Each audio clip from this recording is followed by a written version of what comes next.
तो दोस्तों आज हम बात करेंगे नॉटी प्रोफेसर मूवी के बारे में। इस मूवी को 1996 में रिलीज़ किया गया था और मूवी का स्टार्ट होता है हम एक आदमी को देखते हैं जो देखने में काफ़ी मोटा होता है। इसका नाम क्लेम है और क्लेम एक प्रोफेसर होता है, अपने कॉलेज में पढ़ाने आया और यहाँ पर देखता है कि बहुत सारे चूहे भाग रहे हैं और लोग अपनी जान बचाने के लिए इधर उधर भाग रहे हैं। क्लेम इस बारे में बात करने के लिए लैब में जाता है और जेसन इसे बताता है कि मेरी एक गलती की वजह से वो सारे चूहे खुल गए थे।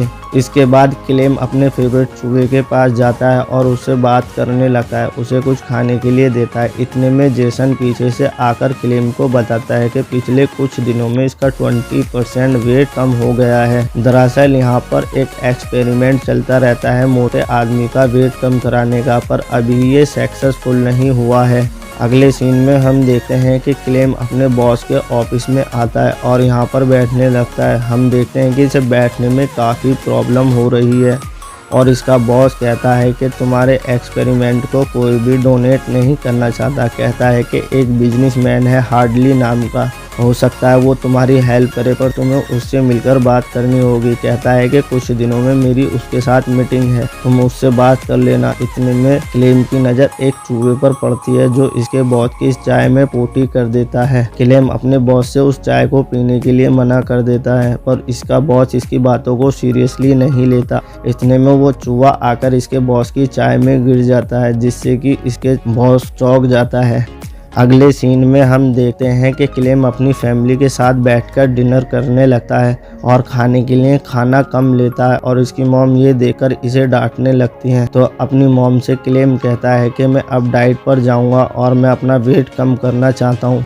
ये सुनकर इसके डैड को गुस्सा आ जाता है और कहते हैं तुम्हें कोई ज़रूरत नहीं है डाइट पर जाने की और वेट कम करने की, क्योंकि दुनिया में सभी तरह के लोग होने चाहिए, मोटे भी और पतले भी। असल में इसके डैड नहीं चाहते कि इनकी फैमिली में कोई भी पतला हो और वो मोटे होने को अपनी फैमिली पर ट्रेडिशनल मानते हैं।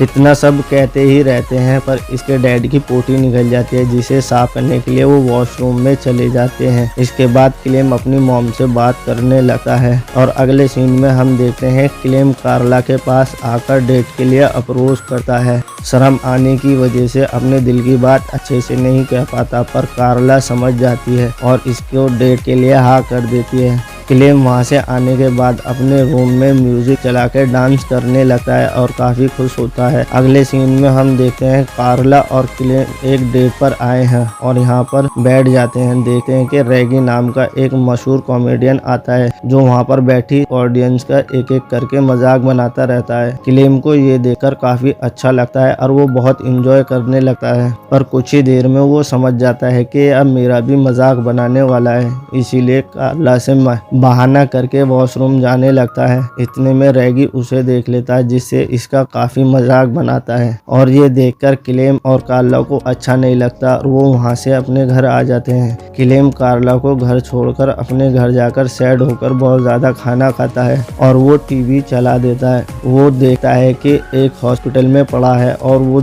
बहुत बड़ा हो गया है जिसकी वजह से वो पूरे शहर को डिस्ट्रॉय कर रहा है। आखिरकार ये कुछ नहीं होता, बस इसकी इमेजिनेशन होती है।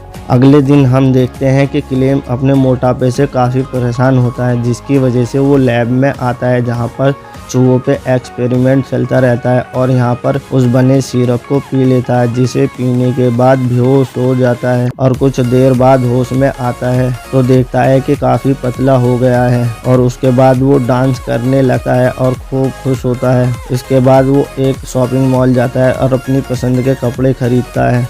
अगले दिन जब वो लैब में सिरप पीता रहता है तो कार्ला यहाँ पर आ जाती है और उसे देखकर पहचान नहीं पाती, तो क्लेम उसे अपने बॉडी लवर नाम से इंट्रोड्यूस करता है। उसके बाद उसके कंधे पर हाथ रखता है जिससे कि उसका हाथ बड़ा होने लगता है और ये देखकर क्लेम उसे जाने के लिए बोलता है और उसे रात की पार्टी के लिए इन्वाइट करता है।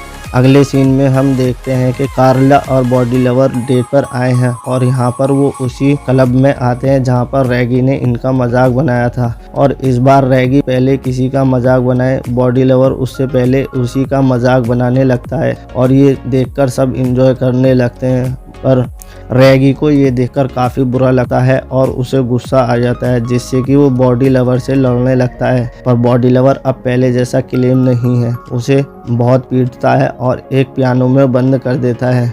उसके बाद वो कार्ला को किस करने वाला होता है। वो देखता है कि उसका होंठ मोटा होने लगा है, तो कार्ला से कहता है लगता है मुझे इन्फेक्शन हो गया है, और इन्फेक्शन का बहाना करके वो वहाँ से भाग जाता है और वो अपनी कार में बैठता है। इतने में जेसन देख लेता है और वो समझ जाता है ये कार तो क्लेम की है। वो जेसन कार में आता है तो देखता है कि इसकी बॉडी चेंज करने लगी है और वो सब समझ जाता है। अगले सीन में हम देखते हैं कि क्लेम उस सिरप को पीने लगता है। पीछे से जेसन आकर उसे समझाता है कि इस सिरप को ज़्यादा मत लो, जिससे तुम्हारी बॉडी में चेंज भी आ सके और नुकसान भी हो सकता है। और वो उसकी बात नहीं सुनता और एक रूम में बंद करके उस सिरप को पी लेता है। कहता है कि आज मेरी कार्ला के साथ डेट है, और ये दोनों पार्टी में आ जाते हैं। और यहाँ पर वो बिजनेसमैन मिलता है हार्डली। इसका बॉस इससे बात करने के लिए कहता है और वो अपने एक्सपेरिमेंट के बारे में बहुत अच्छे से बताता है, जिसकी वजह से ये हार्डली इसके एक्सपेरिमेंट को पैसे देने के लिए मान जाता है।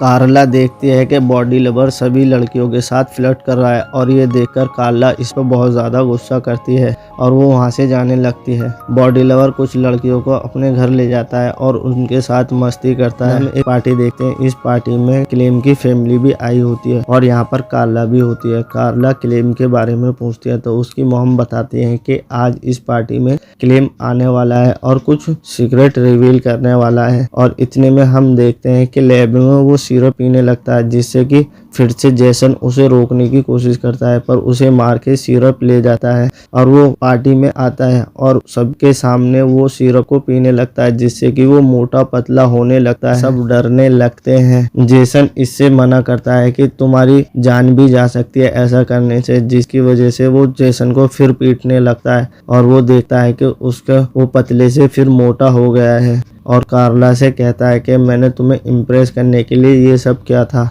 और ये सब कह के जाने लगता है और बाहर निकलता है। हम देखते हैं कि कार्ला उसके पास आती है, प्रपोज करती है।